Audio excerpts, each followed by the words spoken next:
¿Sabes lo que es tenerlo todo y perderlo luego en un día? Yo lo sé. Mi nombre es Job y esta es mi historia. Viví en la región de Oz. Era un hombre conocido y respetado. Un hombre que respetaba la virtud y la riqueza. La historia de Job es un relato antiguo del Antiguo Testamento de la Biblia, específicamente del libro de Job. Job era un hombre justo y piadoso que vivía en la tierra de Uz.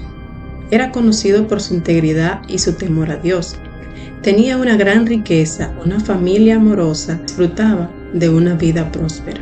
Un día, el enemigo se presentó ante Dios y cuestionó la verdadera fe y lealtad de Job. El enemigo sugirió que Job solo era fiel a Dios debido a las bendiciones que había recibido. Dios dijo que no había nadie como él en toda la tierra, y esto lo podemos ver en Job 1:18. Y siglos después, Jehová sigue considerando a Job uno de los hombres más justos que ha existido en la tierra. Un día hubo una reunión en los cielos. Unas criaturas angelicales que la Biblia la llama hijos de Dios se presentaron ante él, y entre ellos se presentó también Satanás. Dios le preguntó al enemigo si se había fijado en su siervo Job. El enemigo contestó que sí, que veía normal que para Job y su familia. Dios permitió que Satanás atacara a Job con todo lo que tenía. En un solo día, Job perdió bueyes, sus asnos, sus ovejas, sus caballos, 10 de sus hijos y casi todos sus criados. Tenía ganados en grandes cantidades. Poseía 7,000 ovejas, 3,000 camellos, 500 yuntes de bueyes y 500 asnos. En Job 1:13 podemos leer y ver esta cantidad de riqueza que poseía Job. El ganado era una medida de riqueza importante en la sociedad agrícola ganadera de la época, y la cantidad que poseía Job era excepcionalmente grande. La primera tragedia que golpea a Job es la pérdida de sus 10 hijos en un solo día. Mientras estaban celebrando un banquete en casa del hermano mayor, una ráfaga de viento devastadora golpea la casa y la derriba, matando a todos sus hijos.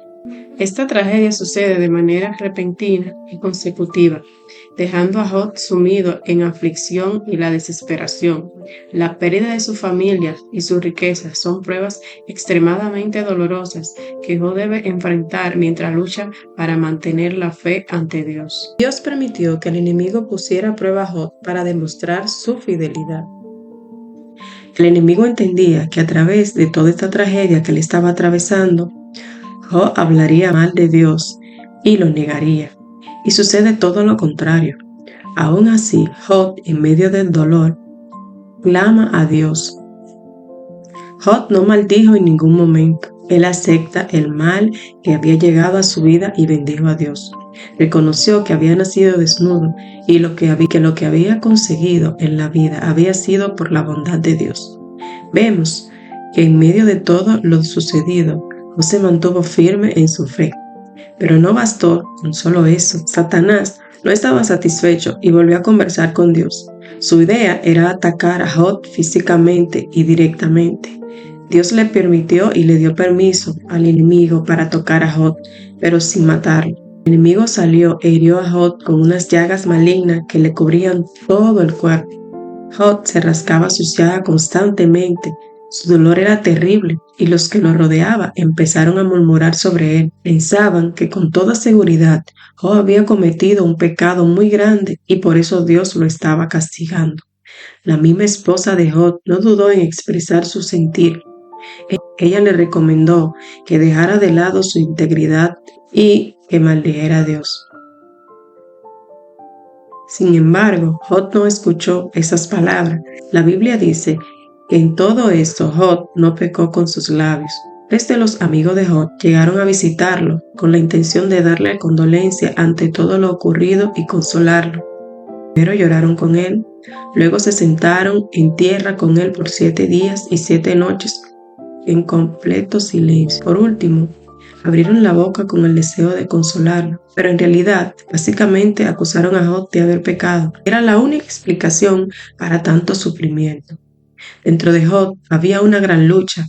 Él amaba a Dios, pero no entendía lo que sucedía. En su frustración, Job maldijo el día en que había nacido. También reconoció que se habría cumplido uno de sus temores. Sin embargo, en medio de toda su confusión y dolor, él pudo decir: yo sé que mi Redentor vive. Yo sé que mi Redentor vive. Él sabía que el Dios vivo al que él servía tendría misericordia de él en algún momento. Ya casi al finalizar el libro de Job, vemos que Dios decidió hablar con Job desde una tormenta. Sin embargo, Dios nunca contestó las dudas de Job sobre su situación o sobre la bondad y la justicia de Dios. Lo que Dios hizo fue mostrarle a Job la grandeza de todo lo que había creado. Le mostró cómo todo funcionaba en su creación preciosa. Esa era toda la respuesta de Dios ante Job. Le habló sobre la conversación que había tenido con el enemigo y que había marcado el comienzo de su sufrimiento. Luego de escuchar a Dios, Job reconoció la grandeza y el poder de Dios, sin entender que había hablado ante Dios, sin entender lo sucedido. Job declaró que de oídas había oído de ti, pero ahora mismo mis ojos te ven. Su sufrimiento abrió la puerta para que Job viera a Dios de forma diferente. La revelación que recibió de Dios en medio de su prueba fortaleció la fe de Job. Job se arrepintió y se humilló ante Dios. Reconoció que su actitud no había sido la mejor durante su tiempo difícil y le pidió perdón a Dios. En cuanto a sus amigos, Dios los llamó al arrepentimiento. Ellos no habían hablado lo recto sobre Dios y debían arrepentirse, pues Dios lo puso ante ellos como ejemplo de rectitud. La historia termina de una forma feliz. Vemos que Dios restauró a Job y lo bendijo aún más que antes. Recibió el doble de lo que había perdido.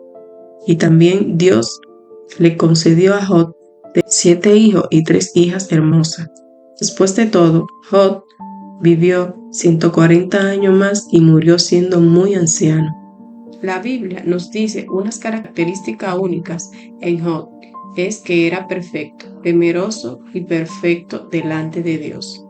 De hecho, podemos ver que Job era completamente fiel al Señor y vivía apartado del mal. En Job 1:1 nos cuenta sobre cómo era Job, por lo cual el Señor declaró que Job era el hombre más piadoso de aquella generación.